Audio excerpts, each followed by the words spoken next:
La tolerancia tiene una acepción muy básica, que es soportar al otro, pero eso no nos basta si hacemos un análisis un poco más profundo del concepto. Entonces, yo diría que la tolerancia es más bien aceptar ciertas conductas y ciertas ideas de los demás que a uno no le gustan, pero tener las razones, o saber las razones de por qué tenemos que aceptarlas. Entonces es una tolerancia un poco más elaborada, ¿no? La tolerancia se confunde casi siempre con la indiferencia. Es decir, las personas creen que ser tolerante es ser indiferente ante todo. Entonces, ante el nazista o ante el asesino o ante el corrupto, dicen, yo soy tolerante porque no hago nada frente a ellos. Pero eso justamente no es ser tolerante.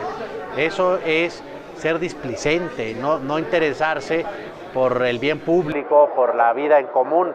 La gente tolerante en realidad tendría que indignarse frente a todas esas cosas que no tienen por qué ser tolerables. La democracia puede tener muchas definiciones y sin embargo la que a mí más me interesa y es la que tomo y la tomo de Amartya Sen, este premio Nobel en economía y también filósofo. Él dice, la democracia es gobierno por discusión. Podría ser algo mucho más acotado, algunas instituciones y demás, pero él dice, no, es gobierno por discusión.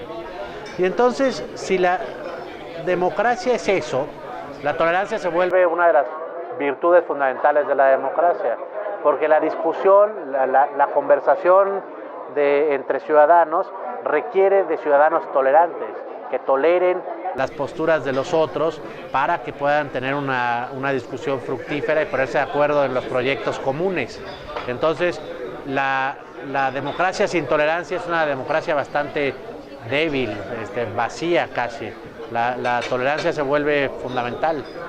Para tener una conversación fructífera necesitamos que los que conversan tengan ciertas actitudes. Por ejemplo, tienen que estar dispuestos a desvincularse de sus ideas. ¿Qué quiere decir eso?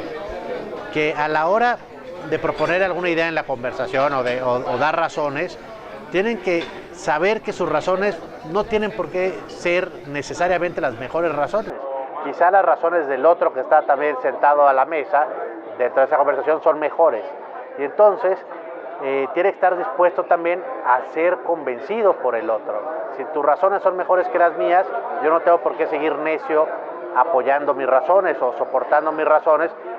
Entonces esa es una parte muy importante de la conversación, y otra que yo creo que es importante es el silencio. Saber callar cuando el otro está hablando, darle espacio para que exprese las ideas que tiene. Entonces, saber guardar silencio pues también es una parte muy importante de la conversación. Para entender la tolerancia y otros conceptos, es muy importante ponerlos en contexto.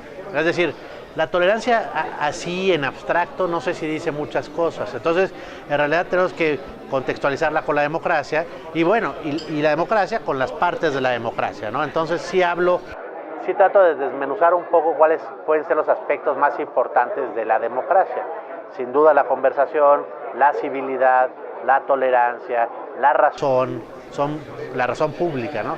Son aspectos muy importantes de la democracia. Sin ellos la democracia no tiene mucho sentido.